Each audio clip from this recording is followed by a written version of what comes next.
if they're disinterested, you got a shot to take this thing into the fourth quarter. So what you hope is they are not interested whatsoever. They're looking down on a program that hasn't won in a minute, and they don't care about your 5 wins. They don't. And they're just coming off playing Florida, which was a tighter game, I think, and a very physical game.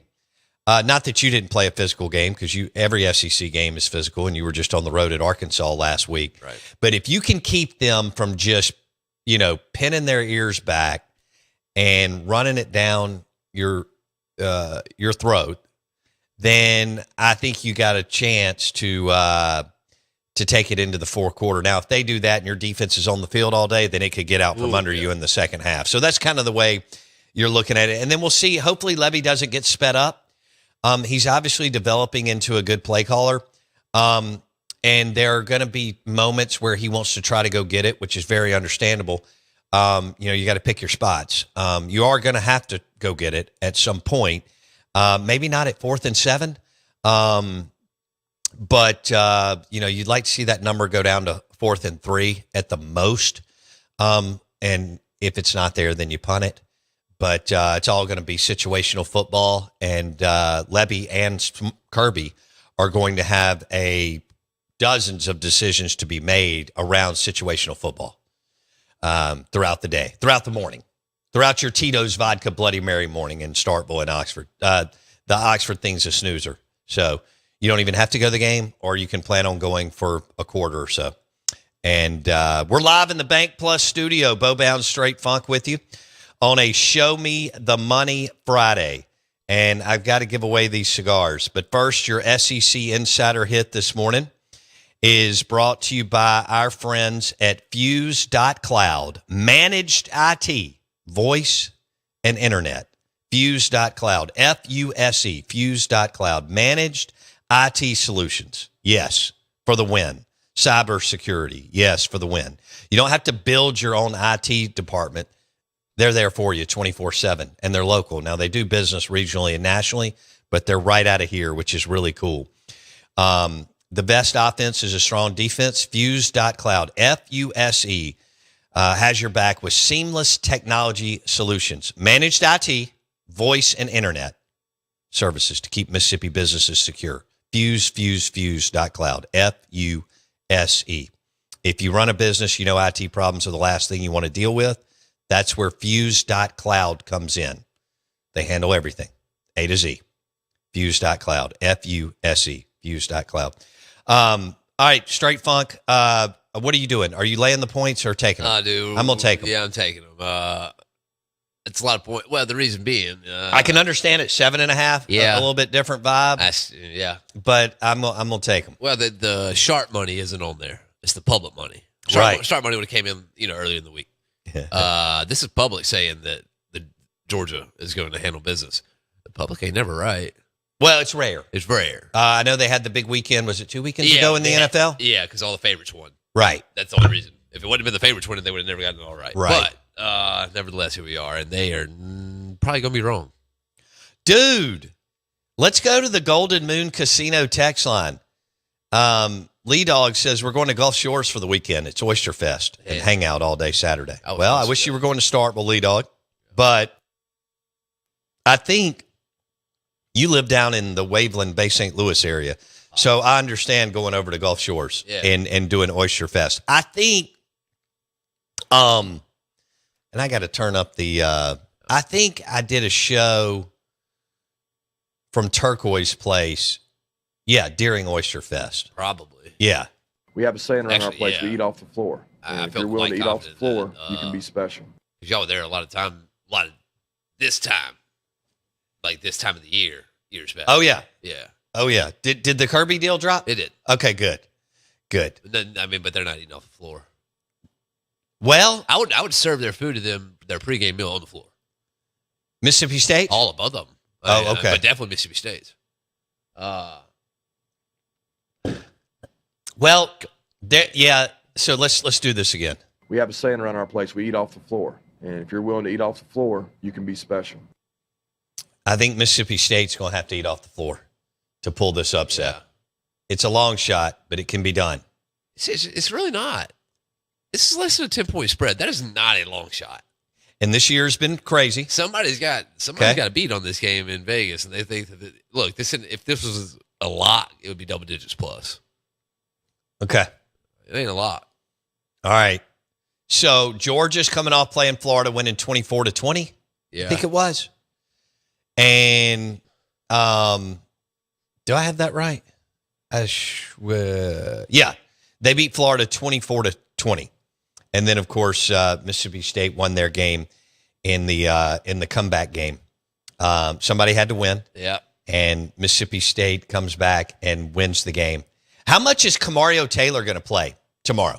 How will he be used? And how many snaps will he get? And how many, if any, times will he throw the football? And, what's Levy going to do with, I get that Shapen's going to play the majority of the time. The question is he going to play 99% of the time? 95, 90? Kamario was really good last weekend when Shapen got knocked out of the game for a few minutes. And he got his most extensive playing time on the road against an SEC team as a true freshman. Great. And he played really, really, really well. So how does that look tomorrow situationally between Shapen, I know, taking the bulk of the snaps, and that's fine. Sure. You can win with both. We couldn't always say that. But you can play both. You can win with both. And now the way that the position is played and coached, you can play all kinds of different guys stylistically. Shapen's not really mobile. He's not a statue, but he's not like super mobile by any stretch. And Kamario is definitely a running QB right now. What will he be in the future? Who knows? But he's a running QB. He's more mobile, Blake Shapen or Peyton Manning? Blake Shapen. Okay. By a million miles. Okay. Yeah, when he ripped off that, whatever it was, 15-yarder last weekend. It was nice. And everything was critical, I guess, during that time. But when he ripped off that run, that was actually good to see. I wish he would do he didn't hesitate. He doesn't necessarily have natural running instincts, and he didn't even hesitate on that run. Yeah. I mean, he just took off, and you just got to go. I mean, you got to boogie. He was not scared. And, it's just not a natural part of his game. It's not that he's not, he does have some athleticism. He does have some mobility. But I'd love to see him rip off a couple of those tomorrow when you got to move the chains, man, and you got to go get 8 or 9. Talking about taking pressure off your line and coaches and offense. Right. And you need to rest. Your D got worn out against Texas because you couldn't sustain anything on third down or fourth. And look, red zone efficiency and third downs have not necessarily been awesome. So it'll be interesting to see what Levy wants to do. And I don't think Fluff was healthy. He sure didn't look like he had that burst. And I know it's only been like a month, but he played. Booth couldn't get anything going, so Fluff played a good bit. But Kamario led him in rushing, so I think he had 55 yards. And it would be good to see Fluff and Booth get going if you're going to have a chance to sustain drives, move the sticks, and keep your defense on the sideline some. Yeah, I mean, if you don't want to get gashed late. Right. So you're going to have to stay in the game some way. That's going to be it. All right. Let's see. All right, here's what we're going to do on the Ole Miss box of cigars. Hit me. Okay, Bocock Brothers is partnering with colleges, universities, including Ole Miss and Mississippi State and LSU and A&M. And we're giving away a box of Ole Miss Toro cigars. So who's your all-time favorite Ole Miss Rebel to share a cigar with? But now I got 3 questions. All right. And this is how you enter for the giveaway, okay? So It's just like the out of bounds roll call. That's what we're doing on the Golden Moon Casino text line, 601-885-3776. Show me the money! All right, 601-885-3776. Are you listening on ESPN 105.9 The Zone, or are you streaming the show? That's question one. Where are you listening from? Where are you listening from? And then who's your favorite Ole Miss Rebel of all time to share a cigar with? Who is your favorite Ole Miss Rebel of all time to share a cigar with? So, from Jake Gibbs to Jackson Dart. And it doesn't have to be football. Right. It can be basketball or baseball or any other sport, but we need to know. So the text line is 601-885-3776. That's how you enter. You could win a box. These boxes retail for $290. Now, if you're like, oh, wow, I want to buy a box of Ole Miss or Mississippi State cigars, good. We've got a promo code for you. Yep. BocockBrothers.com, BocockBros.com, promo code Bounds10. They've got the limited edition Dak Prescott cigars. They got the M over S cigars. They have both the Ole Miss blue and red box cigars, and they have Florida cigars if you're a Florida fan, or A&M cigars if you have an A&M family member or client, and the list goes on and on. So BocockBrothers.com, BocockBros.com, and promo code Bounds10. But we're giving away basically a $300 box of cigars today. What do you think about that? That's a heater giveaway. Okay. Holy moly, they're coming in. Coming on in. All right, Billy Brewer. God, man, Dog Brewer. Billy Dog Brewer. Tony says Deuce McAllister. I've hung out with Deuce. Like old Deuce. He's a good dude. TK says Andy Kennedy. I've hung out with Andy. Like AK. I've drank beer with Andy. AK is funny, and he likes to have a good time. Scott from Philly gives us a prediction. Mississippi State 35, Georgia 28. Hey, you got to believe. I mean, you got to have some, you know, most Mississippi State fans are pessimistic. It's facts. So you got to think, hey, we got a shot tomorrow. Now, the overwhelming majority of the games this year have been close. But we've had some games to get away from people, right? Just depending. But it's nothing like what college football looked like just 3 years ago. Ooh. That's for sure. Mansplain says his favorite Ole Miss Rebel to smoke a cigar with would be Layla Kiffin. There you go, Lane's ex-wife. And so she's in Oxford, and she's looking good. Cheers to that. Yeah, that her she's become a social media star. She has, no doubt about it. This guy says Terrence Metcalf from Clarksdale. Yes, phenomenal offensive lineman, no doubt. Chucky Mullins, yeah, that guy, unbelievable. Drug Dogs being funny. He says Bubba Gunner, and Bubba lives here and played under Brewer. So that's pretty good. We got another Layla Kiffin. You guys are having fun this morning. Either Layla or Landry. Bo, I'm listening on the mobile device in McGee, Mississippi. Would love to sit down with Gene Hickerson and have one if he were alive. NFL Hall of Famer blocked for Jim Brown. Yes. I remember. I mean, I don't remember that time, but later I remember knowing about him for sure. That'd be a good one. I don't know what, I didn't get one here. Don Kessinger. I've interviewed him.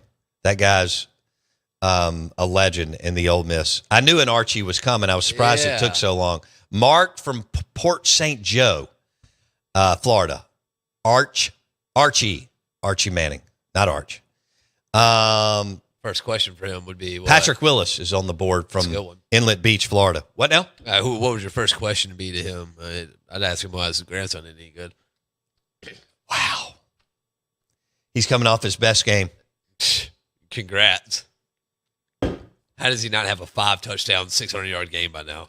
They play a bunch of scrubs.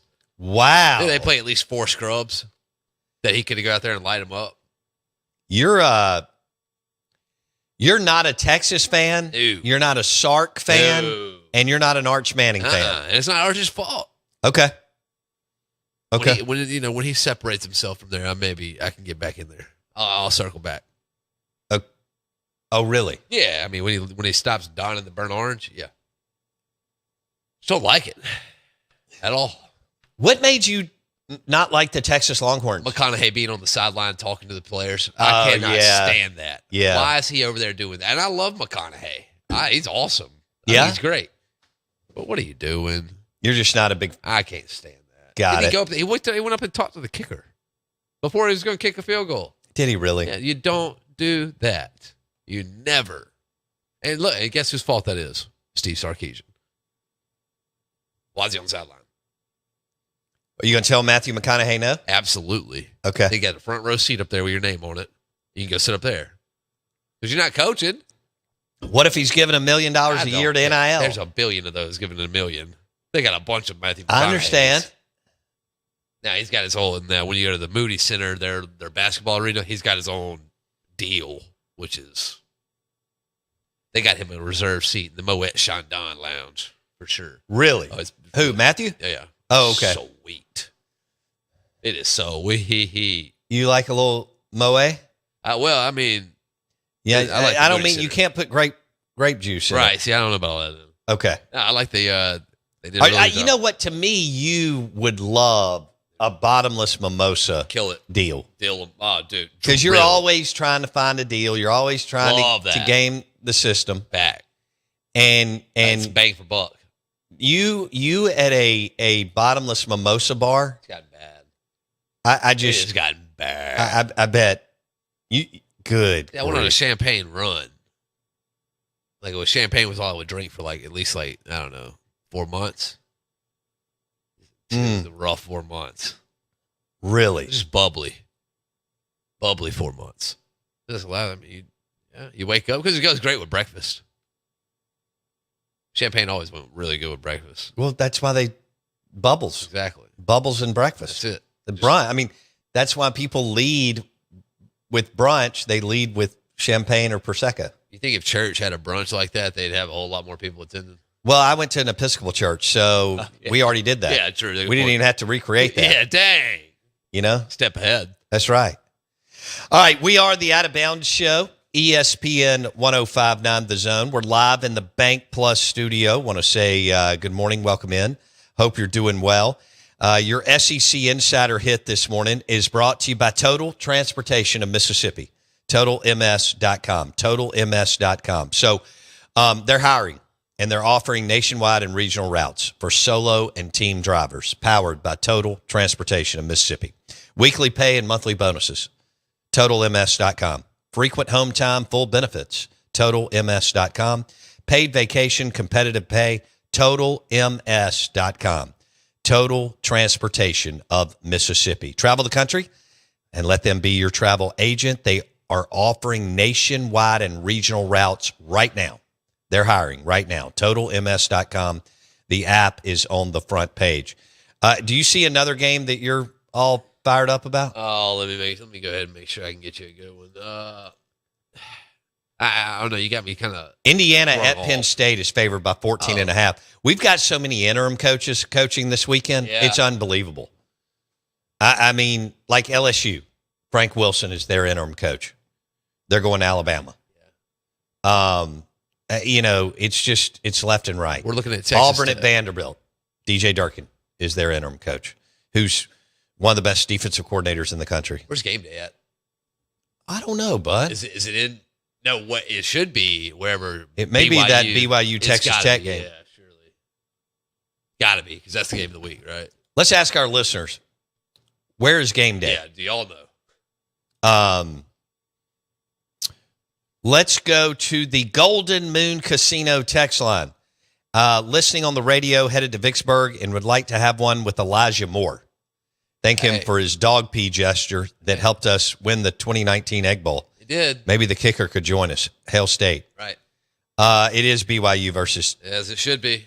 You're talking about that playoff game, right? Lubbock, Texas. Are they going to have Cody Campbell on? The billionaire who played under Mike Leach, who's funding their NIL? Whole deal, yeah. Is he going to evidently he's taken over, and the AD doesn't like him out there. Hokut. I don't know if he's going to end up at Oklahoma. Zach Selman's going to end up at Oklahoma. The West Virginia AD could end up at Oklahoma, and there's many more. There was also some talk about a private sector guy coming in and taking over at Oklahoma. But evidently Kirby Hokut is like, Cody Campbell's pulling like a who was the dude? Real deal Fulmer and them? Power moves? Yeah. That's a power move. That could lead him to want to get out of Lubbock, go to Norman, even though Joe Castiglione wants to look over your shoulder for like a year or so. Yeah. He could be like, I'm okay with that. I got to get away from Cody Campbell. Now, others in the fan base are like, we love you. Yeah, what are you going to say? Because you bought us a roster that's competitive. You better keep him. BYU at Texas Tech is game day. I like that. BYU's 8-0, Texas Tech's 8-1. Playoffs. Texas Tech's laying 11.5. Yeah. That's a lot. That's a lot of points. I'm just telling you. It is a lot. So, good morning. Welcome into the Out of Bounds Show, ESPN 105.9 The Zone, brought to you by Total Transportation of Mississippi, TotalMS.com. All right, they are hiring right now. Nationwide and regional routes powered by Total Transportation of Mississippi. The application's right there on the front page. It takes about 30 seconds. TotalMS.com. TotalMS.com. Powered by Total Transportation of Mississippi.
WRKS Pickens Jackson. All systems go. Live from the Whiskey 61 Lounge inside the Bank Plus studio. Is sound warning. Live in the studio. It's the Out of Bounds Show with Lowbound. Streaming live worldwide on the Out of Bounds radio app. And on your radio at ESPN 105.9. All set? Let's go. The Zone.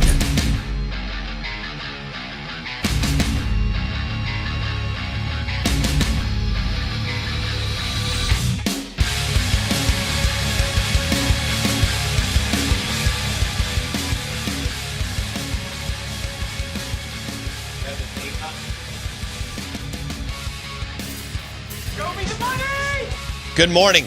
Welcome into the Out of Bounds Show, ESPN 105.9 The Zone. Brought to you by my favorite steak, the ribeye, Kessler Prime and the Renaissance, KesslerPrime.com to make a reservation. 6 private dining rooms and amazing steaks and seafood, KesslerPrime.com. We're live in the Bank Plus studio. We're streaming live for you on the Out of Bounds radio app and the Zone1059.com. I do see some of you are watching on YouTube. Want to thank you. Our YouTube channel, Out of Bounds Sports. I'm wearing a Louisville Cardinal pullover. So we'll see where Jeff Brom ends up. Does he stay? Does he go to Auburn? Does he go to LSU? Does he go to Florida? Does he go to Penn State? He's going to have offers. It's just going to depend on, what all shakes out. Jeff Brom is the head coach, and I know most of you don't watch Louisville football, but he's a hell of a coach. He's definitely a top 5 candidate in the country. Yeah. And if Lane and Lanning are not going to move, and we'll see, Shane Matthews, former Florida Gator great, still believes that Lane's going to Florida. Ole Miss fans do not believe that Lane is going anywhere. Lanning, I still haven't heard really concrete number on what it would take to lift him, or even if he wants to go. Right. I mean, he may decide I'm in Eugene, Oregon. I got everything I need. Bunch of money and big backer, and the Big Ten's not that good. And we'll see what we'll see what they got going on. Where is Brom at though? Is he like the third one on that board, fourth one on that board? You make a couple people say no before you go to Brom, right? Lane is one for Florida and LSU. You would think. Do you make Drink tell you no? I don't think Drink is high up as maybe even Brom. Wow. I'd take Brom over Drink, but some people would take. Okay. Some people only know Drink because a lot of our listeners only keep up with SEC football, which there's nothing wrong with that. Yeah. But I'd take, if you told me today I had to pick between the two, I'm picking Jeff Brom over Eli Drinkwitz. Wow. Yeah. Body of work. Now, I may even be picking John Summerall over Drink. Wow. But okay. We're going to see what happens there with Brom. Lane. Why? Brom. James Franklin. Summerall. Buddy, I got to go with Summerall. Over Drink? Y'all are crazy. I like Summerall so much. Yeah. Drink. We have for a while here. Drink's kind of, you could have had him in Starkville. Yep. He may have left after 3 years, but who cares? People get bogged down with that. I'm like, hire somebody else. If you can get a coach for 3 years this day and age, gravy. And he's winning. Right. Great. All right. Couple different ways you can get in touch with us. The Golden Moon Casino text line, 601-885-3776. Twitter X at Bowbounds. And the Key City Beer out of Vicksburg, caller line 601-707-3750. Somebody wanted me to talk hoops. Not quite ready to go there yet. I understand the excitement around Jans and Beard, but we're gonna hang in there with football for the moment. I love basketball. I love SEC basketball. I love a good basketball game in the ACC. Yeah. Or the Big East. Or whatever. Or the Big 12. Yeah. And when it's live, I love the NBA. Now, when I travel, if I'm eating at a restaurant bar by myself during the week, NBA. if I'm at Philip M's Steakhouse or wherever we are, then I can watch some NBA. It's easy. Yeah, but You can get in and out. But yeah, we're going to stick with football this weekend. And the big game, because Ole Miss has a snoozer, the big game is Mississippi State hosting Georgia. And it's tomorrow morning, 11 a.m. Man, you're going to have to book. You think the gung-ho tailgaters, are they going to get out there at like 8? Don't have to. Holy moly, that's impressive. Don't you have to. Elijah Craig is the official bourbon of the Out of Bounds show. But when I hosted the Four Roses guys several years ago, I don't know when it was, like 2000 and, I don't know, 15 or 16 or 17. And I don't know what was going on, but we got out there early one morning. And I don't usually get out there that early, And so, I mean, it was like, because we ran into Schaefer early. Yeah. And that guy was ready to rip and run. Always. He's a grilling. When he was at Mississippi State, at his tent, I mean, he had the full mill grill smoker. He was a machine for hours and hours. But we got out there early. That I can think of, I haven't been out there that early in a long time. So I think I'm going to go straight to the stadium and watch a little bit of game day and maybe get a bacon egg biscuit or whatever my buddy has and probably get a Tito's Vodka Bloody Mary. All right, so let's bring Wes in.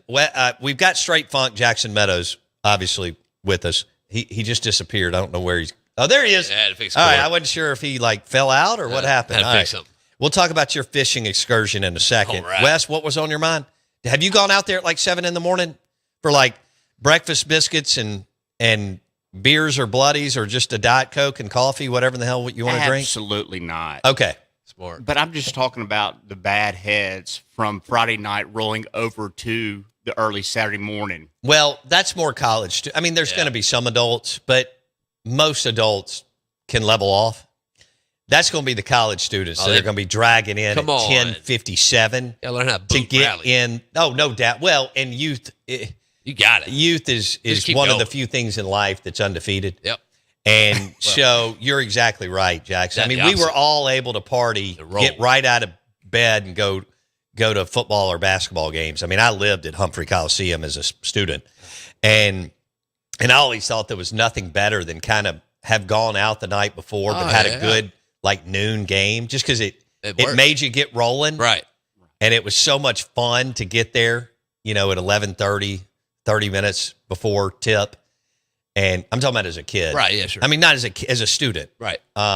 There's just, of course, they were winning like crazy. That helps. Richard Williams and Rick Stansberry. And there was just something about Saturdays doing that. But SEC football is the same way. I mean, you're going to have people in the Grove and the Junction at damn 7:30 in the morning tomorrow morning. Yep. I've done that. And more power to them. I mean, it looks like a great day, and you only have – this is the time of year. Yeah. After we go through the hella heat of tailgating in September, which, I mean, you basically have to have pads on. Well, not really, but, I mean, you got to be a war daddy. Tomorrow in Starkville and Oxford, it's going to be in the 50s. Perfect pullover weather. The rain's going to be gone, it looks like. Sunshine. And this is it, other than the Egg Bowl. And Ole Miss has one more after this. They have Florida at home next week. Mississippi State goes and plays Missouri and what looks like a true freshman QB on the road next weekend. It is a true freshman. I mean, Levy can win a couple more games on the way out. It is a true freshman. Yeah, you said he's a golf-loving, hunting-loving dude from Pennsylvania? What'd they say? Okay. 6'4", 215. We'll get into that later. Good morning. Welcome into the Out of Bounds Show. ESPN 105.9 The Zone. Brought to you by Total Transportation of Mississippi. They're hiring right now. Regional and national routes. Total Transportation of Mississippi. TotalMS.com. You can apply right now. Great, great company. National and regional routes powered by TotalMS.com. Steve Palazzolo at 8:30.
That's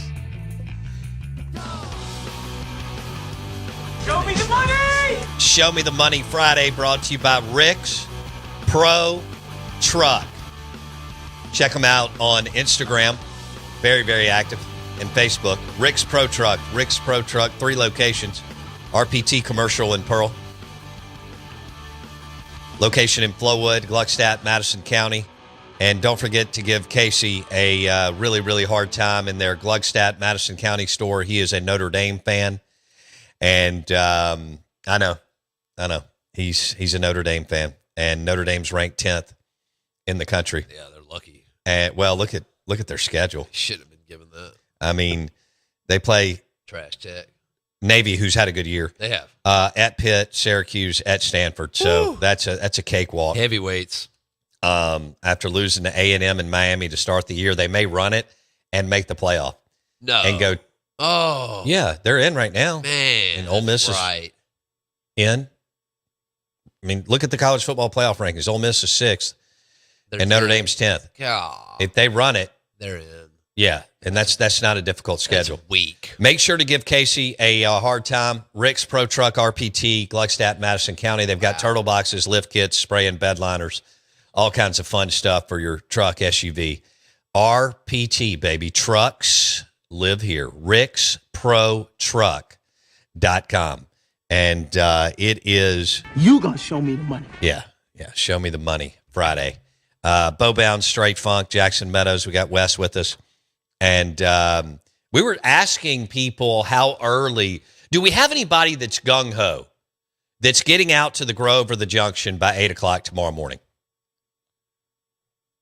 I've done that one time in my life. I can't believe you've even done it once. Actually, was it for game day when you were in school? It was not game day. It was while I was in school. It was. I had to take Wilkes out there early. You know, that 14 back year. in 14, 15, Yeah. I put him in a jersey. It was the whole thing. Was A&M an early game that year? No, maybe Auburn. I think it was. A&M. One of them was an 11 a.m. or noon. Yeah, Auburn was pretty sure. Auburn was 2:30, and A&M was the 11 o'clock kick, I believe. That year, yeah, that was. Yeah, because I went on Feinbaum on Friday before, and it was SEC Nation. Yes, that was and right. Tebow. That's right. And what's the other dude at that time? Was it Booger? Or Marcus Spears? Spears. Okay. Spears. So I walked in the trailer. I got there like 30 or 45 minutes before going on with Feinbaum on that Friday afternoon. Yeah. And I opened the door and basically hit Tebow's shoulder. Well, nice. Which is like a concrete. Yeah, right. Yeah. And then I run into like I don't know what she was. Laura Rutledge was out there too. Yeah. I mean, I don't remember this. So it was like the executive producer or something of the show, and they had been on the road for a few weeks, and they had not drawn one crowd. Yeah, right. And Mississippi State was undefeated, and they were playing whoever. Was it Auburn? It was A&M, the early game. Okay. Yeah. And the bottom line is she said, what do you think about tomorrow morning for the show? What are they, SEC? It's going to be there this weekend. It's SEC Nation. Yeah. I said, it'll be packed. She went, you really believe it? Slammed. I said, yeah. This crowd's excited, and, this crew is fired up. And she was like, the morale's low. She went, we haven't had a crowd to date. And that was the first packed crowd that showed up for SEC Nation. It was, and they didn't have Feinbaum set up outside. Right. Going forward after that, they had him outside in the Junction and the Grove and wherever he goes from Tuscaloosa and Auburn. But they had him we were in like a control TV room. Yeah. But it was kind of laid out okay. Yeah. With the only room in that room was you and Paul, me and Paul. Right. And because as we were sitting there during the 5-minute break, I saw he had a computer up on the top right side of the room, and every single line was full of callers. Oh, yeah. God. Yeah. That would have gave me anxiety. What was my point in all that? I had to take Wilkes out early at one of those games. Yeah. So is anybody going to be out in the Grove or the Junction by 8 a.m.? The text line is 601-885-3776. Wow, that was good. You have to get there before 8 if you are tailgating before they block the roads off. Yes, Bo, Yeah. it will be a Tito's Vodka Bloody Mary and sausage balls and kind of morning. Yeah, that sounds good. I actually made Whoa. food at Whoa. the 11 o'clock when I went to. I was a part of, we had we were senior year or fifth year, whatever it was, taking that, we had a tailgate group, so I had to do something. It was my week. You made what? They thought it was funny to put me at the 11 o'clock game. I guess they were just seeing if it would actually happen or not. And did you make it? I did. I made sausage balls and something else. Breakfast casserole. I love Wendy's breakfast casserole. It is so and my good. mom's That breakfast is casserole. so good. Wendy's started making it with grits, She kills it. and it's It's so good. so I'm not a casserole guy, At and all. people give me a hard time about that Wow. because I don't get jazzed up about 14 casseroles at Thanksgiving, and so but a breakfast casserole, a square slice with It's a called good quiche. well, Breakfast quiche. yeah. Is If it? you want to add $10 to it retail wise, How do you spell that word? QUICHE. Just make sure. Okay. Just make sure. Did you make quiche? I didn't know how to spell it when I was that young. Okay. Broad Street's had it for years. I know they never served quiche in Clinton. No, we didn't do that. I mean, it was hash browns and taters and, Yeah, we sunny side up. Yeah, if they did, offer it, it was quiche. Okay. Yeah. All right. Well, Quiche. okay. We didn't know how to say that word. All right. Well, we'll just leave that there. We're live in the Bank Plus It's a hard studio. Out of bounds, ESPN 105.9 The Zone. Save me. I've never seen that on a menu. Hold on. I You've need never I've seen never a seen that word breakfast on quiche. a menu. No. Yes, I've you never have. seen that on a menu. I mean, Oh, I my give God. you a hard time about being chicken strips and fries, but you have gone to plenty of good restaurants. You have seen know. that A guy named Sliced Bread. on a menu. Right. Where? Quiche. Shoney's didn't have that. Well, no kidding. It's a buffet. There was no menu. Hey, whoa, that buffet was heat. Well, it was in 1984. Yeah, And plus, for an extra $10, you could get a room behind the Shoney's. Where? At Shoney's in Oh, on Clinton, Red Roof. off the front. Oh, my gosh. It's like three of them back you there. could eat a buffet Just and go get right a on room. back over, baby. Oh, my gosh. That's scary. Great rooms. Is the Shoney's over there still open? Yeah, It is. popping. Y'all will be one of the last markets You're dang to keep a Shoney's. Isn't it amazing that where close. Char was Shoney's? It is what? That was a That Shoney's. was a Shoney's? Yes. Oh my gosh, Isn't that hard to believe? that is kind of cool. But When I was a obviously Char's way better. kid, we would go eat breakfast there before going to elementary school at JA or junior high at JA all the time. We get and we would walk. Parents would not let you walk from Shoney's at Highland Village to JA now. Oh no, they wouldn't like that. Yeah. Think about that. Yeah. That's that makes sense. Robert nailed it on the text line. He said, I can see Jackson smashing on the crock pot meatballs and sausage balls with some hash brown casserole. That's Okay. exactly what I did. I'm down with a breakfast casserole or a hash brown casserole. I am. He nailed it. Because I know people are already giving me a hard time about casseroles and mayonnaise. And I don't care. I'm still in an NMZ. No mayonnaise zone. Mayonnaise does not travel to the tailgate. I don't care what you tell me. And also, we're trying to get pharmaceutical reps and everybody else to buy in. No mayonnaise on sandwiches. I mean, you can have it on the side. I don't want it there either. Steve Palazzolo coming up next. NFL Insider. Steve, podcast of the year. He'll join us on the Farm Bureau Insurance guest line. This is Out of Bounds. We're 105.9 The Zone, ESPN. Steve P. coming up next.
Good morning. Welcome into the Out of Bounds Show, ESPN 105.9 The Zone. Your SEC Insider Hit this morning is brought to you by Total Transportation of Mississippi.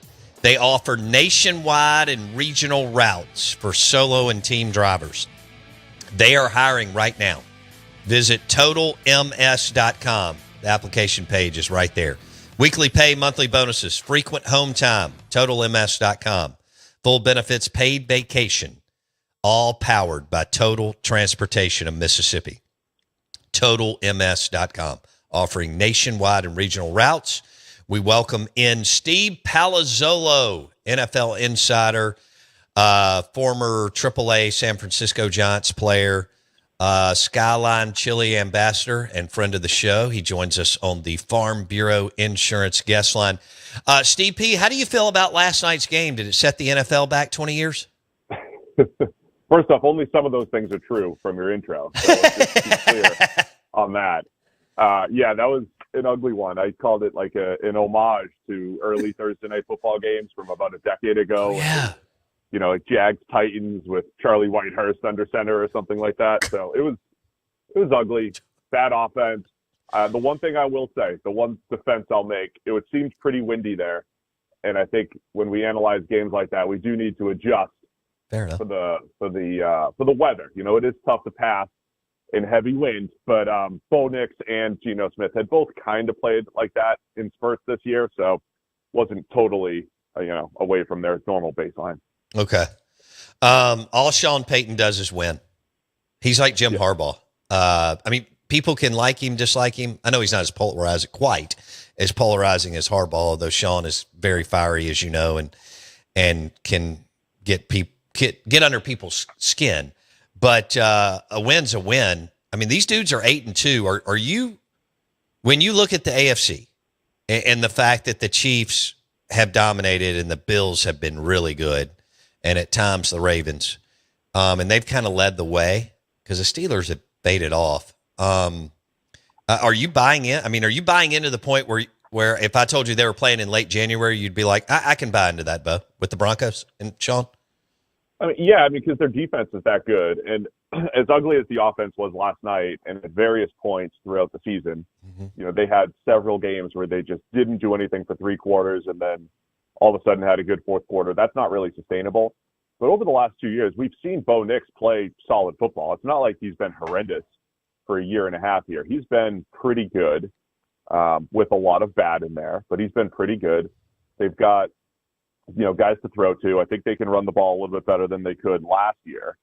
And then just the defense, man. It is sacking the opposing quarterback 5 and 6 times a game.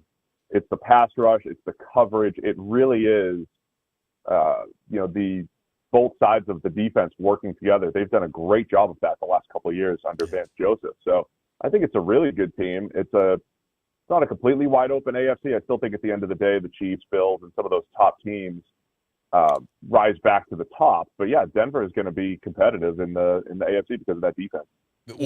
Okay, so you mentioned the Chiefs and the Bills. Jackson actually was trying to say that Sean McDermott is going to be on the hot seat. And I said, what in the hell are you talking about, considering they live in the playoffs? Do you want to kind of counter that or weigh in on Jackson's hot take? I mean, not now. He's not. They're coming off their win against the Chiefs, and he's the way they invested in the defense, I think, showed up in that game against Kansas City. They spent the first rounder on a corner who runs 4-3 or sub 4-3, kept up with Xavier Worthy. They brought in Joey Bosa to shore up the defensive line and all these defensive linemen in the draft, and they look deep. If the Bills lose to the Chiefs in the playoffs again, though, like, that's got to be an honest question. It'll be the same question that the Cowboys ask every year when they were winning 12 games and then lost it in the playoffs. It's probably a fair question. Do you run it back with them with the same group? So I wouldn't say right now he's on the hot seat. Let's find out in January if they stumble against the Chiefs again, or just anyone in the playoffs. Stumble in the playoffs. Let's maybe ask that question then. I'm not saying it should happen. I'm just saying you got to at least have that conversation in Buffalo if you have this playoff issue and you just can't get over the hump. Oh, wow. Okay. All right. This is crazy. Jackson, show me the money. Justified, Jackson. Okay. All right. Our hit with Steve P is brought to you by Martin's in Livingston. They do Bloody Mary and mimosa game day specials. Unbelievable gumbo and wings. And, of course, Stella Artois, brought to you by Martin's in Livingston. We're talking football. I cannot believe that you just ran with that, Steve P. What? I mean, this guy cannot be even close to all right, here's the deal. If you take the New England, speaking of the Chiefs and the Bills as the teams the last few years, who in your I'll frame it up a different way with Sean Payton and the Broncos and Mike Vrabel and the Patriots. Who is a bigger threat to the Chiefs and the Bills? The Broncos or the Patriots in the AFC? Oh, man. There's a big part of me that wants to say the Patriots, but I want to see them beat some better teams. And I know Denver hasn't beaten a lot of good teams this year, but they just have multiple years of that defense playing at a championship caliber level. I guess, oh, man. No, I'll say New England. The quarterback play. Drake May. You got to lean on the quarterback play because May, I mean, I love what he did in Buffalo. And by the way, again, like the Bo Nix discussion, at least on my show and some of the people that I interact with, it's very shouty show, right? He's either the best quarterback in this draft class or he's terrible. There is no in between. Oh, Bo Nix is either he's got the most touchdowns in the draft class, he's got the fifth most touchdowns through 25 games as any quarterback in history, and all the. Or he's terrible, or he's exactly what we saw last night. So there's no middle ground with Bo Nix. But I've seen Nix have good games and make big fourth quarter drives. I've seen him do that, and you have the defense. But I also know that I think Drake May is a better quarterback, has been better, snap for snap, can make big time throws down the field, can win with his legs. So I think May's better. So I'll lean Patriots. But again, I think Denver has this defense. And it's not like Bo Nix is completely incompetent. Again, there's a middle ground between best in the draft class and he sucks. No, there's not. Really We're fans. There can't be any middle. We're guys and fans. There can't be any middle ground. Palazzolo? Unfortunately, I just live sitting on the fence and telling everybody it's not as bad as it seems or it's not as great as it seems. That's like my whole shtick. I love it. Steve Palazzolo, NFL Insider, had the podcast of the year. Still, they have a great show and podcast. Check the mic. You can find it everywhere, YouTube, Spotify, Apple Podcast. He joins us on the Farm Bureau Insurance guest line. Okay, so he's leaning New England. He loves the Broncos too, especially that D. But he's leaning New England because of Drake May. As far as who could come up and leapfrog, so to speak, the Chiefs or Steve, this could line. Those are four damn good teams: Chiefs, Bills, Patriots, Broncos. I mean, we could have a heck of a race to get to the AFC Championship game, it looks like. Yeah, and throw the Colts in there. I know they're coming off a tough loss against the Steelers. Fair enough. But Indy playing in a dome, I've said this a bunch on the show. I think playing indoors, outdoors, that stuff does matter. If Indy's playing at home, where Daniel Jones can throw the ball a little bit better, and they've got some weapons in the offense, and they just added Sauce Gardner to the defense, and I think that adds a huge element to their pass coverage to, much like Denver, try to marry their pass coverage with the pass rush. And so, yeah, I think Indy's a good team. It's kind of a throwback, right? Broncos, Steelers, Colts. It's like a decade ago with a whole bunch of younger quarterbacks now. Yeah. If you had to, we're visiting with Steve Palazzolo on the Out of Bounds show, brought to you by Martin's in Livingston. Great place for game day on Saturdays and Sundays. Okay, if you could hire either one today, I love doing this with you. If you could, and I know Sean's got a better resume today, but they're both phenomenal. If you could hire Sean Payton or Mike Vrabel today, who would you hire? Okay, this one's close. With Payton, he did have Drew Brees for a period of time. I also think you can give some of Drew Brees' success. You give some credit to Payton. Payton had, when Brees went down, he did win a ton with the Saints, with Teddy Bridgewater, right? Yeah. He still won. He got the best out of Russell Wilson for a period of time. And if you watch that game last night and think Bo Nix is a backup quarterback, then you must think Sean Payton is a magic man. The fact that the Broncos are sitting there at 8-2 and were very good last year. So that's Payton's resume. And then Vrabel, I thought before things fell apart in Tennessee, I thought he was like the next Mike Tomlin. I thought he was just the next consistent coach. If you remember some of those Titans teams with Ryan Tannehill at quarterback, it was A.J. Brown, Derrick Henry, and then just a whole bunch of no names on defense. No offense to Jeffrey Simmons. It was Jeffrey Simmons and like not a lot of players on the defensive side of the ball. And you're like, what? Who are these guys stepping up and looking great? So I thought Vrabel did a great job elevating every roster that he had until they traded A.J. Brown, until they traded got rid of some of their best players. So it's close. I'm going to go Vrabel on that too. I think I'm going to go Vrabel.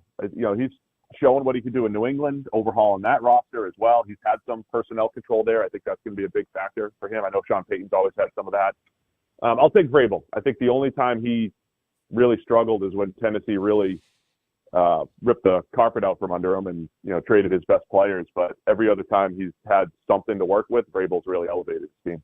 Okay, so he's going with Vrabel over Sean, but it's really close. We're visiting with Steve Palazzolo, his show Check the Mic. He joins us on 105.9 The Zone, ESPN. A guy named Sliced Bread. And we're talking NFL, and the AFC looks like it could be wild this year, especially with, again, the Broncos and the Patriots, and possibly, like you said, the Colts emerging. But, the Colts, you mentioned them playing indoors, and all those other teams play outdoors, and they're all located in really cold areas of the country. So, to me, that leans to the teams that play outdoors over indoors. How do you see it, Steve? Yeah, I mean, I think it's just something that we don't think about enough. Like, again, this morning, if you just go through social media, everybody's like, Bo Nix is terrible. And it's like, if you were standing on the sideline last night, like the ball was rolling on the ground when it was just sitting there. That's how windy it was. And so you have to take that into account, right? Like a rainstorm, a snowstorm. And so I think a lot of what times what happens is you look at the Colts and you look at Daniel Jones' stats through 9 weeks of the season, and it's like, oh, these stats are incredible. Look at Daniel Jones. And then you go back and say they played one game outdoors before Pittsburgh, and it was in Nashville in week 2. And so throwing the ball indoors, it's just easier. Like passer rating since 1970 is 8 points higher than it is in indoor versus outdoor games. It's that significant. And so you just have to take that into account when you're analyzing teams and what you're seeing and what the stats say. You just have to take it into account. So it doesn't mean that they can't win outdoors. It's just that maybe and by the way, the defense takes a hit too. It's harder to play defense indoors. Think about all those Saints teams where it's like, man, Drew Brees is putting up all these stats, but the defense can't stop anybody. It's like, yeah, they're playing 8 games in the Dome and another one in Atlanta. They play like 10 or 11 Dome games every year. It's tough to stop teams indoors. It just is. Yeah. So you just have to factor that into the stats that you see and the way teams are constructed. And now when the Colts go on the road, when they try to play a team like Pittsburgh, or when they go to Kansas City in a few weeks, they're going to have to run the ball more effectively and have that. And they do have the ability with their offensive line and with Jonathan Taylor. So it's not like they can't win on the road. It's just sometimes the stats that you see out there, Bo Nix's stats versus Daniel Jones' stats, for instance, they're going to get skewed by circumstances. And you just have to take that into account. Okay. Who makes Steve Palazzolo, NFL Insider, on the Out of Bounds show, brought to you by the Bloody Mary and Mimosa specials at Martin's in Livingston on the weekend for game day. Who does the quarterback make the coach, or does the coach make the quarterback? I think if you were drafting, right? So I like this exercise. We did this a couple years ago, right? You could have a QB or a coach draft, and you could pick either one. I think in any given time in the NFL, there's probably 4 to 8 quarterbacks you would take first before you take a coach. But then there's some coaches you would take before you take, say, QB 8 or QB 9 or whatever that cutoff is, right? Okay. So I don't. And look, the Bill Belichick Tom Brady thing. There's just so much. I don't know if it should carry all the weight, but it carries a lot of weight. Belichick with and without Tom Brady is pretty significant. He was even in New England. Belichick was 5-13 with Drew Bledsoe as quarterback in 2000 before Brady took over. 5-11, then 0-2, then Brady took over and they won a Super Bowl. And it's like, all right, defense or not, it's really tough to separate the fact that how different Belichick's career was with Brady versus without. And he gets credit for finding Tom Brady in the whole thing, but the quarterback might hold more weight. And then I look at Mike Tomlin, and, he's just a 9-win coach without Ben Roethlisberger every single year, seemingly. But he does a good job getting to 9 wins, but Ben Roethlisberger makes you an AFC contender, Right. which he hasn't been since Ben Roethlisberger's been good. So I say QB first, but then there's certain coaches, the Kyle Shanahans of the world. You could say John Harbaugh, even though he has Lamar right now.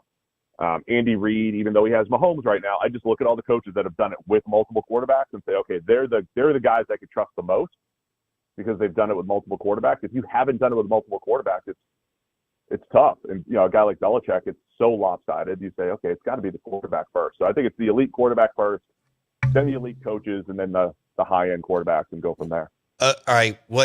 Who's the best quarterback coach in the NFL? Is it Andy Reid or Sean or someone else? I just think Andy Reid's history is pretty spectacular. So again, it's going to be interesting. I'm not saying like Mahomes is going to stop being, incredible once Andy Reid retires. But I think you look at Mahomes' success. Of course, it has to do with the playmakers that they have there. Andy Reid being there, and Andy Reid's history of, Donovan McNabb was unpolished coming out of Syracuse. They were running an option offense. Remember, you would never draft an option quarterback back in the early 2000s or in the 90s. Like Tommy Frazier wasn't getting drafted. That was McNabb, like a very option-centric offense out of Syracuse. And Andy Reid turned him into an old-school West Coast passer, and they go to 4 NFC Championship games. And 1 Super Bowl. So that's pretty incredible. Alex Smith, and then Mahomes. And the history going back to like Brett Favre and everything.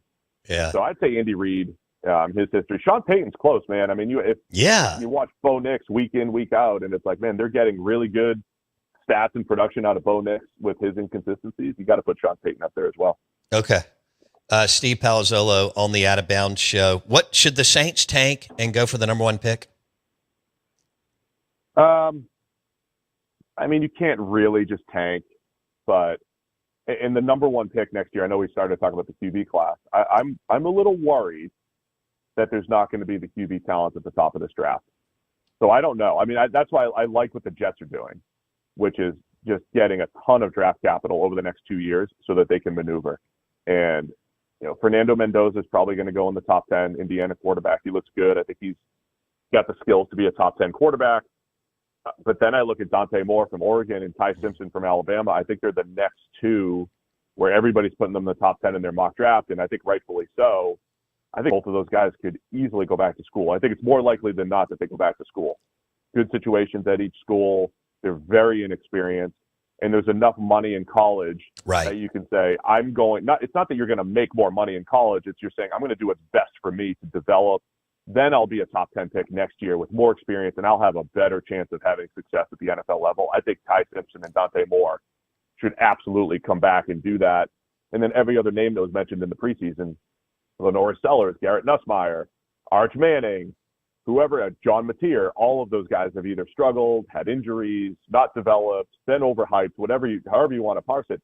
So there's not a lot of talent, I don't think, in the top 10 for quarterback. So I don't think I would tank necessarily, but I would have done what the Jets did, which is trade away everything I can to try to think to the future and have as much draft capital, because 2027 could be special. Okay, I see where you're going. All right, both for quarterbacks and non-quarterbacks.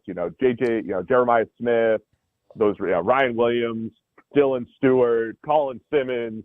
There's a lot of talent in 2027 coming out, in addition to all these quarterbacks who might get pushed a year down the line here. All right, last one. I know they both coached in the NFL, so they've done it, but they've also grown up and they're in a totally different space. How do you think Sark or Lane would do in the NFL? Yeah, that's a good one. I love the old explanation on Lane. If there was a point where if you just flipped his career upside down, it would make more sense. Yeah. He went from the Raiders down to USC, down to coordinator, down to Florida Atlantic, whatever. I'm interested in Lane. I think he could do it. I've seen Lane adjust so much to his surroundings, and that's such a huge part of coaching. I would have faith in Lane Kiffin doing it. I don't know enough about Sark either way. I think he's done a really good job overall at Texas, and getting them to a higher level from where they were previously. I'm really interested in Lane Kiffin. I think he's done a little bit more with less, and you've just seen him grow. You got to like see him grow up in real time as a Raiders head coach, as a USC head coach. Took a beat down in both places, and then built himself back up and continued to adjust. And he adjusted to the college football landscape extremely well over these last couple of years. So I think Lane Kiffin is just a really good coach who could do it. Absolutely. Okay. Did we hit everything? I mean, we got like 2 minutes here. Game of the week. Is it Rams 49ers and Steelers and Chargers and Eagles Packers? What's your game of the week, Steve P? Probably Eagles Packers. Yeah, Monday Night Football. If anybody can watch it. If YouTube TV subscribers. With YouTube TV, I know. We got to stand strong. Don't give in. Don't give in, baby. I'm sure you go ahead. Grab the mic. ESPN, right? I'm like McAfee over here. You know we're yeah. ESPN affiliate here, so I can't say that. Philly, Green Bay, though. Great game, Monday Night Football. You've got the tush-push drama, Green Bay trying to ban it. But you've got I didn't think Green Bay, they couldn't beat the best teams in the NFC last year. They couldn't beat Detroit, Philadelphia, Minnesota last year. This is their opportunity. Green Bay's lost some rough games that they should have won, but this is their opportunity to say, hey, we could, so the NFC is wide open. Number 1 seed is wide open, and I think this game's going to go, obviously, a long way to determine who gets home field advantage. Steve P., we got 1 minute. Jackson, what do you have? We have yet to mention one team in this discussion or in this interview today. That's the Baltimore Ravens. Okay. Can the Ravens and Lamar actually do this and turn, right the ship all the way? Wow. Yes, they can. I mean, their schedule's manageable. It's a lot like Cincinnati last year where they dug such a deep hole and it was like, hey, the Bengals offense is so good. Can they do it? And they came really close. But I think Baltimore, they've made an adjustment on defense, put Kyle Hamilton near the line of scrimmage, made their defense better already. And then, we've seen Baltimore play some really high-end regular seasons, right, where they go on these runs and they're unstoppable on offense. They just, margin for error is just not there, right? So you can't have that fourth quarter implosion. But I think absolutely Baltimore can make a run and, rectify their 1-5 or whatever it was start from the season. All right, 30 seconds. So I lied. We're 3 more questions. 30 seconds. If you had to pick a game in the line, is there one you like? Oh, I'm so bad with any single line. Okay. My lock of the week was Buffalo over Miami, but Buffalo's got a massive injury report. But I still think they beat up on the Dolphins as long as they don't have a letdown from the Chiefs game. So I like Buffalo by 9.5, whatever it is. Okay, yeah, it's 8.5. So he feel like it'll get to 9 or 10 plus. Have a great weekend, my man. We appreciate you. All righty. Thanks, guys. Appreciate it. Steve Palazzolo, Skyline Chili ambassador. Also, NFL Insider had the podcast of the year. He joined us on the Farm Bureau Insurance Guest Line. We are live in the Bank Plus studio, and this is Out of Bounds, 105.9 The Zone, ESPN.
Say, kids, what time is it? It's 9 a.m.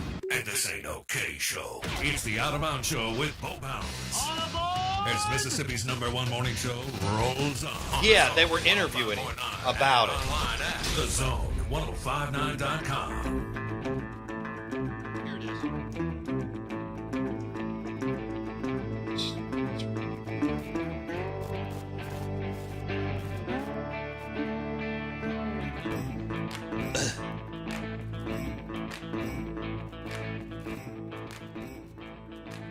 Show me the money!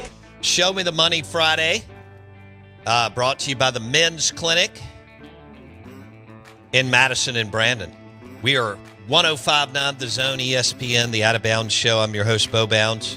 The Men's Clinic in Madison and Brandon, themanthing.com. If you're low testosterone, low energy, they will help you and walk you through, assist you through the aging process, all powered by the Men's Clinic in Madison and the Men's Clinic in Brandon, themanthing.com. Go ahead and schedule your first free consultation today, and they'll start walking you through the process. Dr. Mike Manning and Dr. Cliff Adams with the Men's Clinic in Madison and the Men's Clinic in Brandon. We are the Out of Bounds Show. I thought Steve Palazzolo was awesome, talking about Sean Payton and Mike Vrabel, who are putting their teams in position to challenge the Chiefs and the Bills. Sean won last night. It was an ugly game, but they don't care. They're in the building this morning, and it's a win. And he's 8-2. Vrabel with the Patriots playing good football, and with Drake May. And then, of course, you can't count out the Chiefs, as we know.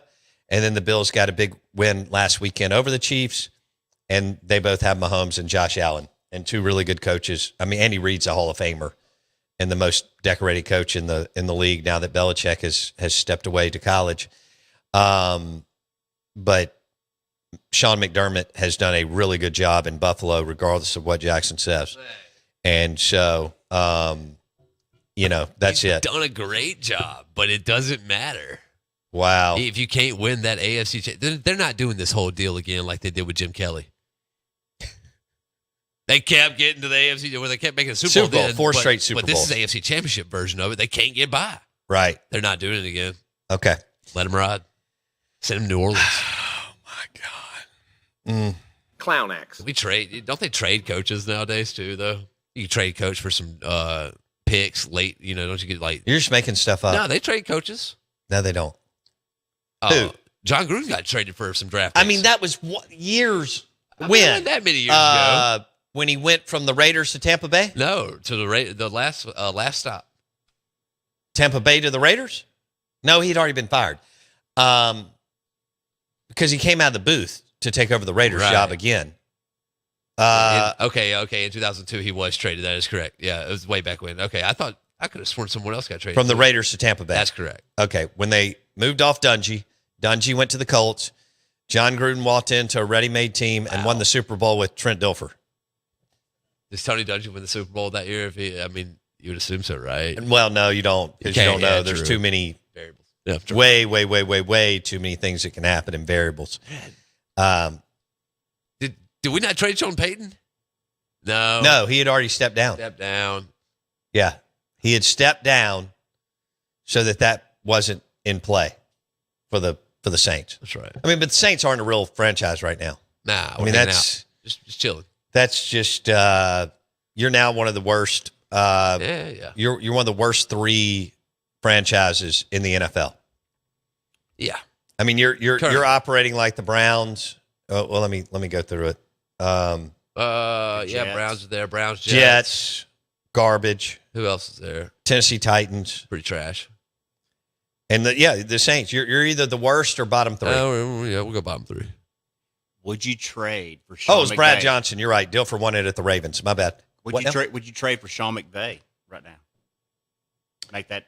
I mean, he's an awesome coach. He's awesome. What if I was who? Saints. Trade for yeah, I mean that would be a massive upgrade over Kellen Moore. Yeah, you'd have to come off. I mean, I don't know what Kellen Moore is going to be. I'm assuming he's going to get one more year. Oh yeah. So 100%. it's just his first year. They did the Dennis Allen experiment. Now they're doing the Kellen Moore experiment. Yeah. We'll see if he can turn the page. I have no idea. I'll say this. I liked it the first year. I've liked him so far. I have. I don't know why. Okay, so Sean was traded from the Bron. I knew the Saints still held the rights to him, even though he stepped away. Maybe a seventh rounder. So there was some What was it? Maybe a seventh rounder or a compensatory pick or something like that. Okay. It wasn't much, but I do know they get traded. He's not the only one, too. There's a couple more. It's odd. Parcells, Belichick up there when Parcells took the Jets They job? did a trade? Or Belichick was taking the Jets job and then the Patriots called. I don't think he had gone, and the Patriots called and he decided to go with New England. Dang, I didn't know that. I think Bill Parcells and Woody Johnson had gotten the deal done and they wanted Belichick. I think this is right. It's going to be impressive. And then Bill ended up, Robert Kraft called and stole him. And then New England owed them some assets. Pretty sure that's how that went down. Dang. Back in the late 90s. And then Belichick, went through the Drew Bledsoe thing for a minute. Then Drew got knocked out of the game, almost died, God bless him. And then Tom took over, and Tom Brady never relinquished the quarterback position again, going all the way to the Hall of Fame with the Patriots and the Bucs. I do have the full list, and it is rare. It's a Okay. lot more rare than I thought. The Broncos did send 2 draft picks for Peyton. You had Don Shula back From in the day. the Colts to the Dolphins? Correct. No. Yeah, Hold on. that's right. Is that right? It's Colts Dolphins. Baltimore Colts. Yeah, Johnny U, baby. Now, he also... I read that book years ago, by the way. Wild book. That was post-tampering deal that they... Right. Yeah, they ran into a little... Hell, the NFL didn't even have money in 1970. No, Parcells Whatever. did get traded, and the Patriots received several draft picks and cash. Okay. Mike Holmgren. From Green Bay to Seattle? Seattle traded a second-round pick to get him to... Okay. Bill Belichick. Jets, Pats. Okay. Wow, the Jets received a first-round pick, and others. Wow, okay. So they're going that high. Obviously, Gruden, Oakland to Tampa. Okay. Oakland sent. Tampa sent 2002 and 2003 first-rounders, and 02 and 04 second-rounders, plus $8 million cash. They went and got Gruden. That's a hefty haul. Was he that? Wait, was he? No. Well, I mean, really though. I mean, where was he? He won the before? Super Bowl and never did anything at Tampa, and didn't do anything at the Raiders. What did he do? I think you know how I call John Gruden the Jimbo Fisher of the NFL. Pretty good. And Jimbo Fisher the John Gruden of college football. Yeah, they're interchangeable. I mean, they won a championship, but outside of that, what do you got? I mean, what did he have? What was Gruden? Well, he's got an unbelievable salesmanship personality. He does. So prior to the head coaching position in '98 of Oakland, he was OC for 2 years in Philly. Yeah, that's it. I mean, he was a wide receiver coach. Well, he was with Green Bay for a while. Yeah. With Favre, but he was Favre's. Years. He kind of shadowed him, and he was his driver. And there's all kinds of stories of a young Gruden and a young Favre. Favre as a player and Gruden as a young assistant on the Green Bay Packers staff under Holmgren. There can't be that big of a discrepancy in the age, right? I mean, maybe 10 years. No, not that many. It ain't that, though. 6. Because Gruden was really young when he was on the Green Bay staff. 6 years. Okay. Wow. Yeah.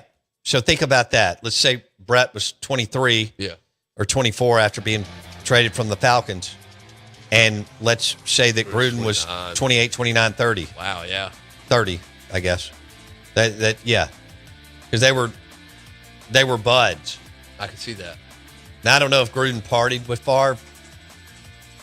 He may have said he did. Or you may not tell. I don't know if he can get to that level. Hey, the Out of Bounds Show is brought to you by Southern Ag Credit. Financing life outside the city limits. Right there in Ridgeland. SouthernAgCredit.com. SouthernAgCredit.com.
Hey, good morning. Welcome into the Out of Bounds show, ESPN 105.9 The Zone. Show is brought to you by the amazing and super fresh, high quality ingredients. The sandwiches at Taste Italian Kitchen in the Renaissance and Taste Italian Kitchen in Starkville. I love the Cooper's Philly shaved ribeye.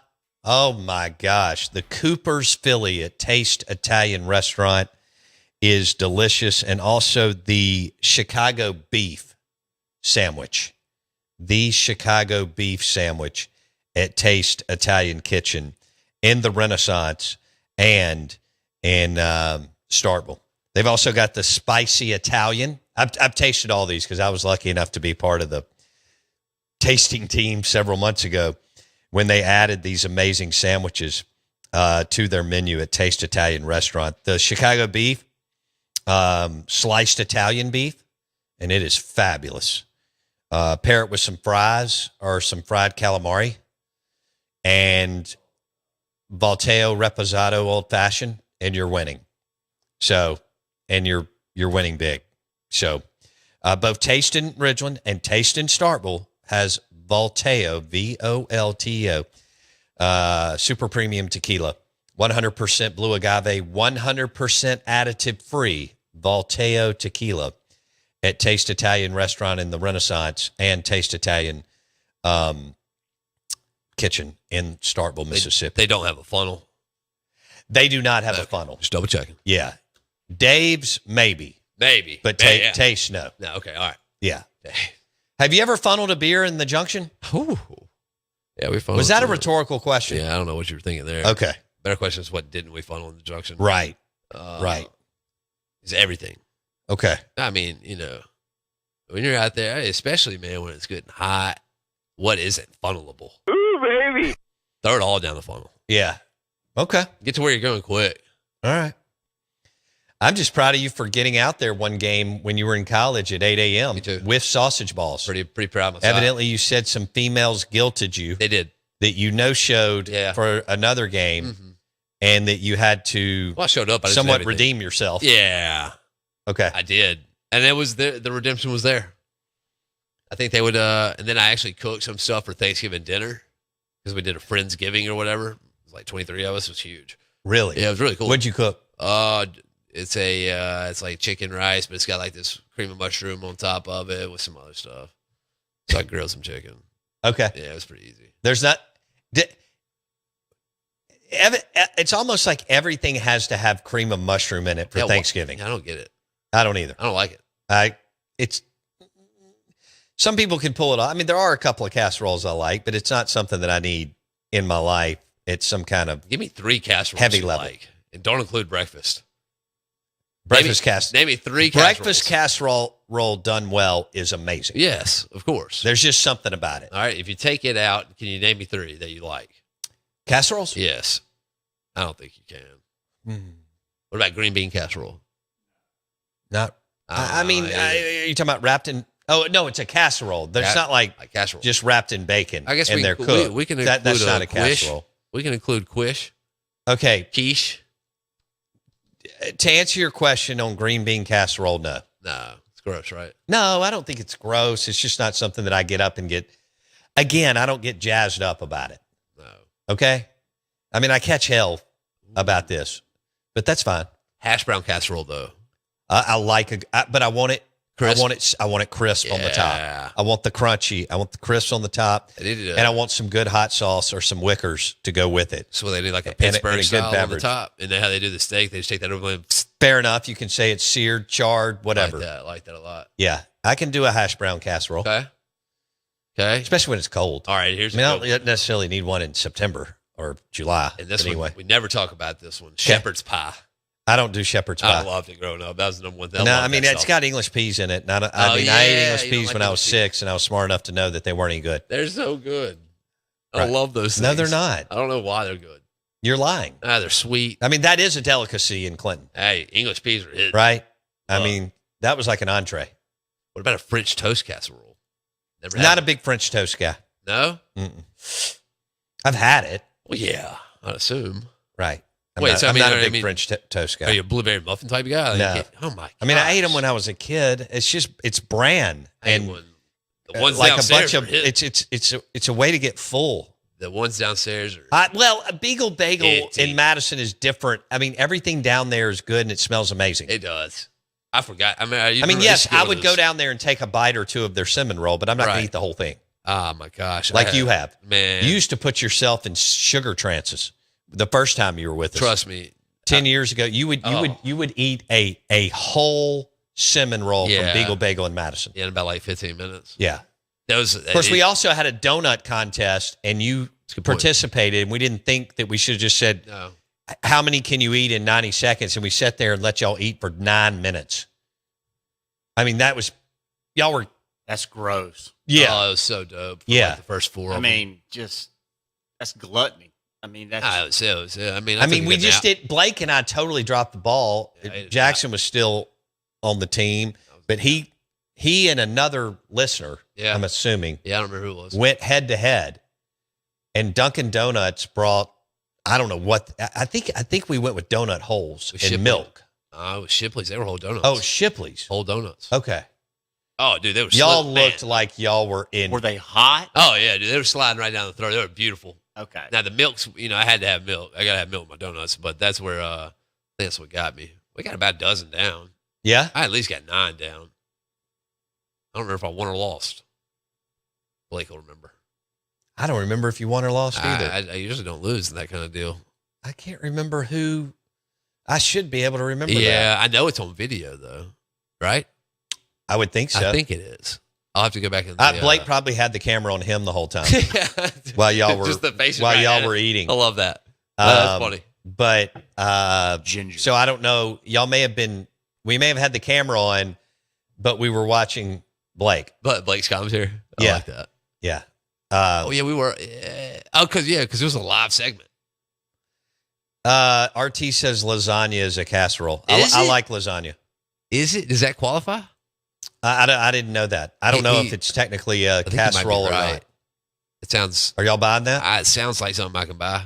Okay, I buy a lot of stupid stuff though. So you I do. mean, if you're doing like a Stouffer's casserole, yeah, but I think some people would. I agree with doctored you. up, you know. But if it's homemade or in a really good Italian restaurant like Taste, gas. yeah, I'm not sure they're going to reference it as casserole. Casserole. I mean, my daughter loves the lasagna at Taste. It is so good. It, How is it that good?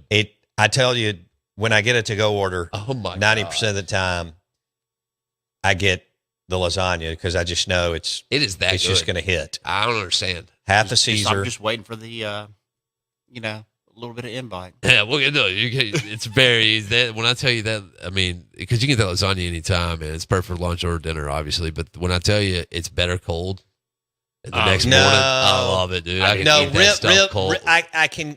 Ribs are better, They are. or can be. Ribs are great off the smoker or grill, but the next morning you can reach late morning. You can reach in your refrigerator and grab a rib with a Tito's Bloody Mary, and it's phenomenal. The ones you sent me home But- with the other day were Those ribs that I sent you home with, heat. yeah, those were Derek Emerson ribs. Well, I didn't realize there was a huge bag of them either. I didn't realize how many were in the bag. Well, Wendy was like, "You're not going to eat these. You're not going to eat all of them, and you're Right. traveling or something, and you need to take these to Jackson." So I did. they didn't last long. Hey, if you like, let's turn that down just a little bit. If you like really premium boutique tequila, 100% blue agave, Volteo, Volteo, Briarwood Wine and Spirits has it. There's some others around. Rains Cellars out in Flora. Taste Italian Kitchen has it. Spring Street Cigars in Jackson has Volteo Reposado. It's great on the rocks, water and an orange, or in an old fashioned Volteo Tequila, Volteo. Pick up some today. Fat Jack Ross, handicapper to the gods, next.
Here we go.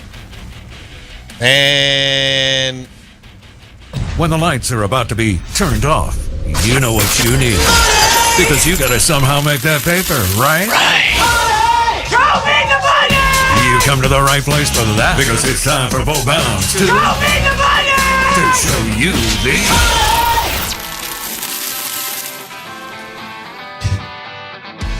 Show Me the Money, brought to you by Pearl River Resort and the Golden Moon Casino Vegas-style sportsbook. Bet $50 there. Play award-winning Dancing Rabbit Golf Club for $40. Bet 50, play 40 on the property of Pearl River Resort. Make sure to check out the table games. 2 awesome restaurants. 3 count Dancing Rabbit Clubhouse. 3, yeah. Because I love that bar and grill. And then Philip M. Steakhouse, recognized by Wine Spectator. And Mom and M's. The wings and the black-eyed peas are amazing. Mom and M's is in the Golden Moon, and Philip M's is in Silver Star. We're going to go to the Farm Bureau Insurance guest line. Oh. We'll have Fat Jack Ross, FatJackSports.com, coming up here in just a second. We're 105.9 The Zone, ESPN. You can watch the show on YouTube. Search Out of Bounds Sports. YouTube, search Out of Bounds Sports. And Fat Jack Ross, handicapper to the stars, joins us as part of Show Me the Money. Bet $50 at the Vegas-style Golden Moon Casino Sportsbook. Play award-winning Dancing Rabbit Golf Club for $40. Fat Jack Ross, Fat Jack Sports, on the Out of Bounds show. Fat Jack Ross, good morning. How you doing, buddy? Good morning. Doing great. We actually swept the board on Sunday, so that was great. And won again Monday night, so it's hard to screw that up. You take that $50 out there at the casino and do pretty much anything you want with the sports book, and you would have won on Sunday. We did have a losing Saturday, but the selections won. All this is posted at FatJackSports.com under the results tab, so you don't have to trust me for any of it. It's all there. When you get picks, they are immediately posted after the game with wins and losses are all there for you to see. So, but yeah, big week last week. Players props won again. Soccer won again. UFC won again. So great week and excited about this week. We did lose last night.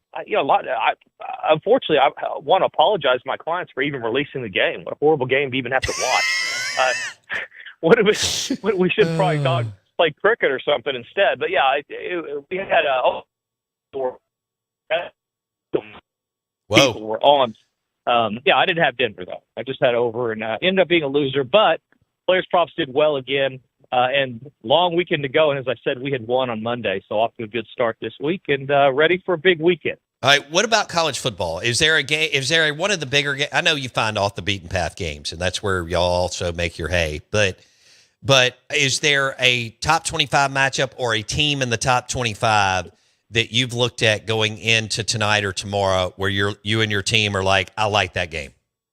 For sure, yeah. Last week I gave you Texas, and as long as you bet Texas up to, 15 minutes before the game, you won. It was 2.5 all week long. We released it on Wednesday last week against Vanderbilt, and it didn't go to 3 until Saturday morning, about 9:30 at most casinos, and then I think moved to 3.5, even a couple spots. That's a bad beat if you got that, but don't wait till 5 minutes before the game. I mean, when you see the money coming in on one side, let's go ahead and bet it at 2.5, especially when we're at key numbers.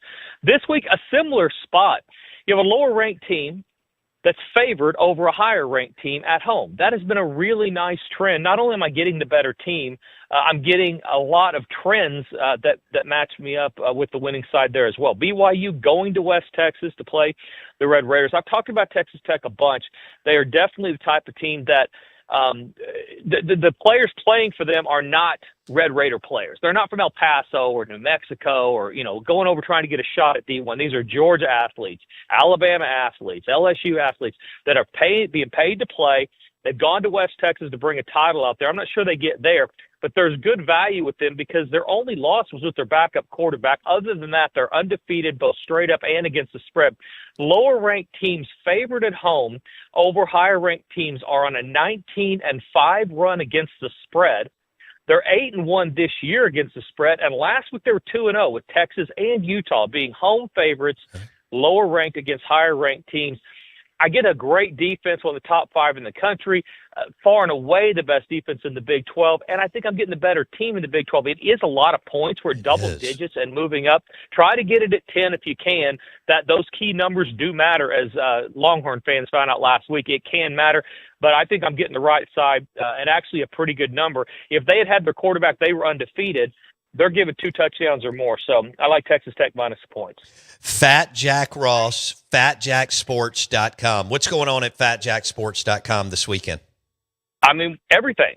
Right, soccer going, players props going, UFC going, obviously college and pro football, basketball. Basketball not off to a great start to this point, but that's actually pretty typical. You can, early in the year, you get, just like in football, you get the NIL, you get transfers, everybody's starting new players. So we price accordingly, and I give you a recommended betting guide, which tells you exactly what to do with the plays. And we always start slower in basketball on how much you're betting because of the variance and because of the volatility. Those numbers get dialed in as we get more data, and then we take off almost every single year. So if you go look at the results, have a look at the hoops, don't let that affect you one way or the other. You're paying about $10 a week for those plays, and they're free if you go with a longer package, and that's all built in because there is more variance at the start of the year with new players across the country. Makes sense, right? I mean, you got new guys, you got to figure out how they're going to play together, similar to football, but even more importantly with the players. Everything else is dialed in and winning. Those player props have won 6 out of the last 7 weeks, and everything else turned into great profit this year. So we're excited about this week in college and the NFL as well. I got to stay in college. He is Fat Jack Ross, fatjacksports.com. He joins us on the Farm Bureau Insurance Guest Line. Show is powered by Pearl River Resort and the Golden Moon Casino Vegas-style sportsbook. All right, locally, Georgia will be there tomorrow, or later today, but tomorrow morning. We call it the Tito's Vodka Bloody Mary game because it's an 11 a.m. kick. But Georgia at Mississippi State, Fat Jack, is 9.5 too many?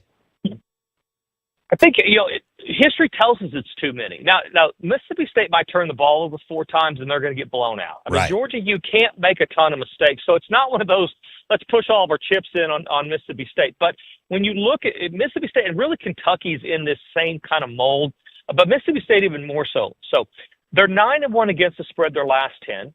They've covered 5 in a row at home. They kind of muddy things up. We're not talking about Mississippi State winning the national championship, but when you talk about cash and tickets, you're going to find very few teams doing better than 90% right now over the last 10. So it's good value at home, getting all those points against a great team. Georgia is not one of those teams that covers a bunch, especially against inferior teams. They're 6-14 against the spread their last 20 games. So I'm probably a don't play it, but if you make me play it, it's Mississippi State or nothing, because they are great value. They are at home. There's reasons to believe they'll keep this close, but I don't like Georgia is stingy. They are good on defense. They take the ball away. If Mississippi State turns it over even twice, they have a danger of not covering. 3, they definitely don't. 2, they have a danger of that. And against Georgia, that's not that far out of the realm of possibility. So it's either a Mississippi State or don't play it. Another one to kind of in that spot, but I think a team might be on upset alert. Texas A&M going to Missouri. This is the right type of matchup if you want to give Texas A&M some problems. They're not good defensively. They give up a bunch of points. They do score a bunch of points too, but they're going to play a backup quarterback with Missouri, but a really good defense, especially at home. A&M only covering 4 of their last 13 games.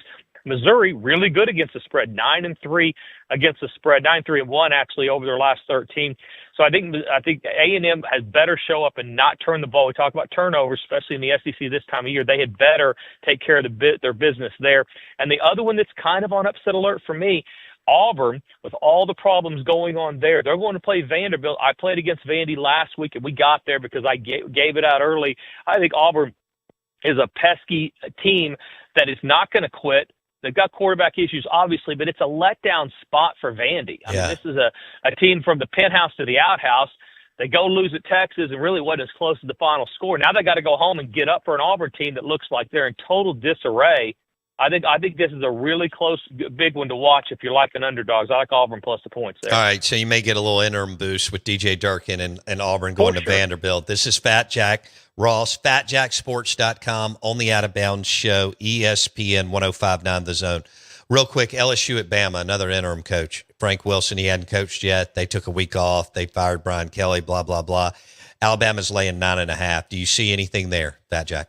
Yeah, Auburn's not good against the number under Kelly for sure. They're 1-4 against the spread their last 5. They're not scoring a bunch of points. The offense looks lost. You do get an interim coach bump, though. I've talked about this a lot this week because you get it this time of year. I give credit Evan Cohen, who does the ESPN Morning National Show out of New York. I've been going on with him since he was a young kid in West Palm Beach, and he's a horrible gambler, but it definitely came up with this. He's the worst I've ever seen. But I'll tell you, and I tell him that to his face. We're good friends, actually. But he came up with this interim coach bump theory, so I've been watching that for about 20 years, and it does work.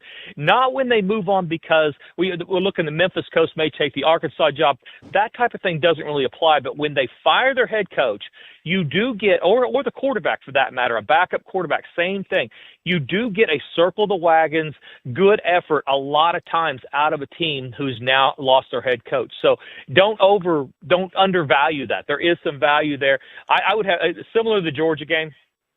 LSU goes and turns it over. They're going to get beat 34-10. Sure. Nobody's going to be surprised. But you will get that bump. A better one, Indiana, if you're looking for a big kind of comfortable favorite. I don't think, Penn State, if they were going to get a bump, they would have already gotten it. Indiana is the class of the Big Ten, in my opinion, right now. But all those teams we're looking at and saying, who have you beaten?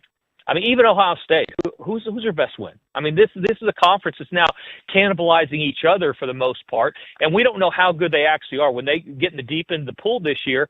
And frankly, Notre Dame's in that same thing. Notre Dame starts 0-2, and now they're beating bad teams. Everybody's decided that they're Notre Dame again. Who knows? We're going to find out because we know what the SEC is. These are good teams that are every week being challenged. And this is, I'm not an SEC. I guess I probably am. I'm from Oklahoma. But anyway, I probably do have a little bias. But the point is, I'm looking at the numbers. I'm trying to make money here. You're and damn I do right. think that Indiana is the class of the Big Ten. They're playing a Penn State team, even though it's on the road, that they're going to score points against just about everybody. I think it's a tough spot for Penn State. I'd lay the points, play Indiana at home before I would play Alabama.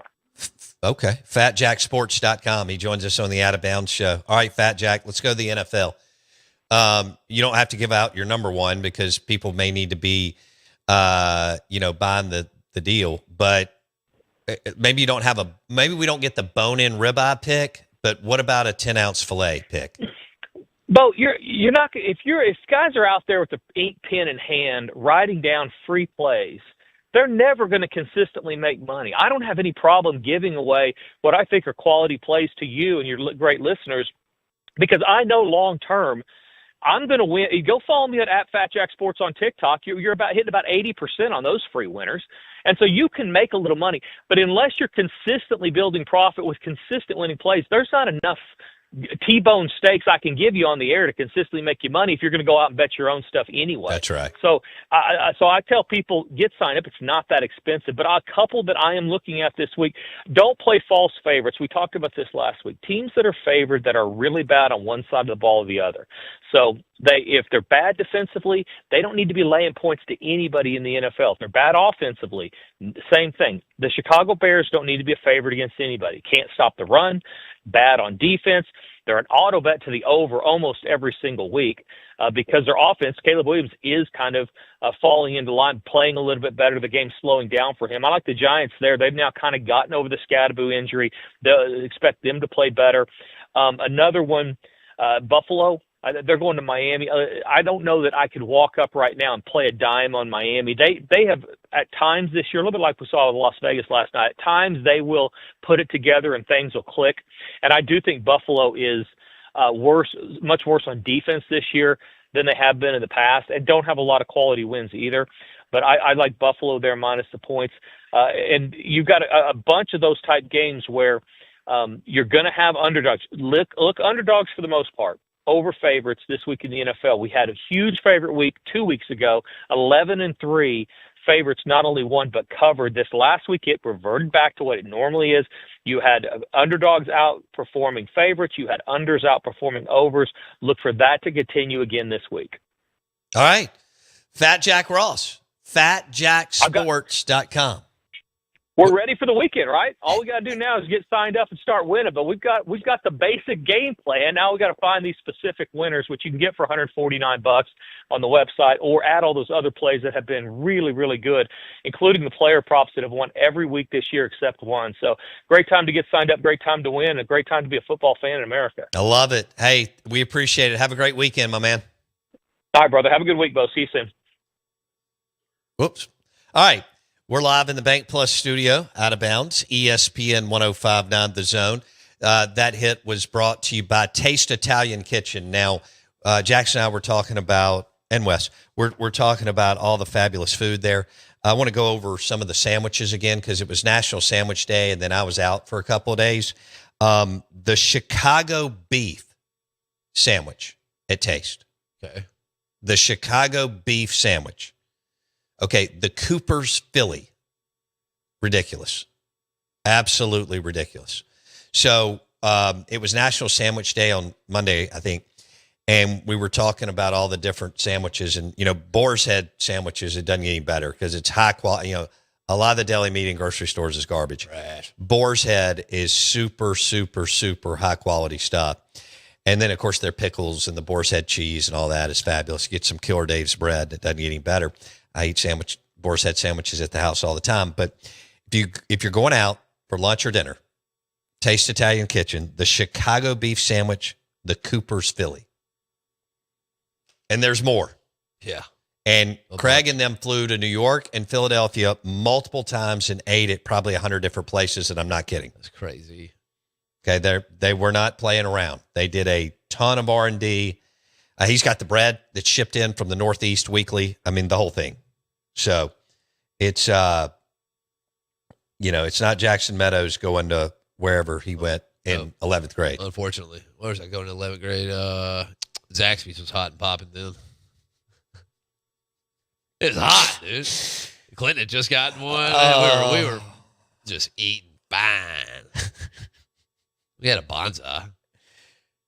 Did you have a Bonza? I did have a Bonza. Okay. It came late, and it replaced my favorite Zan's Diner, but it is what it is.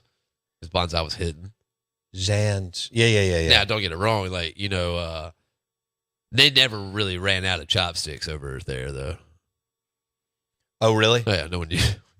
Not using chopsticks. Nah, I mean. Grab that with our fingers. The Clinton market is not really a chopstick market. Thank the Lord, no. Would Sakurabana make it in Clinton? No. Yes. Really? There is yes, it would. We do have a... I went and picked up a to-go order there from Sakura rules. Last Sunday or something. Love that. Yeah, that place rules. Yeah. But no, we got a little... it's like a step above the your OECs and whatnot. Obviously, we have an OEC, but there's a step above it. Yeah, I'm not eating that. No. OEC. It's called like Takara or something like that. It's good. It's actually really good. Is it? Like Tuk Tuk Boom is amazing. I guess it's sashimi. Sakurabana's good. Little Tokyo's good. Wasabi's good in Ridgeland. Yeah, I haven't been there in forever, but Wendy and I were going there in the late 90s. I mean, I think I go twice a week. Once a week. To Ito? Yeah. Is it still in the same place? Same place. Golly. Thriving. What does it seat? 20? 30. Okay. Right around. Yeah. I mean, here's the problem. I had Sushi Samba in the Venetian a few weeks ago, and I didn't have to pay for it. And now you're spoiled. Thank God. It was 6 of us at Sushi Samba. And that bill, I'd love to see that bill. You can get over $1,000 in Vegas at Sushi Samba in about 5 minutes. And like 3K. 4K?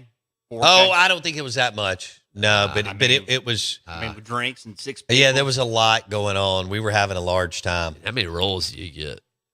I don't even remember how much we didn't really go. They went with really, really high end stuff, but I mean, we did get a couple, but it was great. That time we went fabulous. At what is it, Sushi Village? Me and Roger.